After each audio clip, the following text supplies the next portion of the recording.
Wanna know how to use the Steam glider in Steampunk Frontier event in PUBG Mobile? Well, no worries. In this video, I'm going to guide you through a step-by-step process on how to do it. It's super simple, so let's get right into it. Now, first off, simply get into the game, and once you've done that, so make sure you have ODM gear with you as well. So having an ODM gear is really necessary, and we have also created a video on how to use and get ODM gear, so make sure to watch it as well. Now once you equip the ODM gear, you need to get anyway high. So what I can do is just simply glide up high or just simply grapple with the train. So just simply head towards this grapple navigation and then just simply select grapple. So once that is done, you should be high up in the air.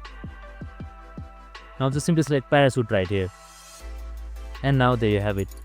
And your Steam glider has successfully been enabled. Now you can use it just like this.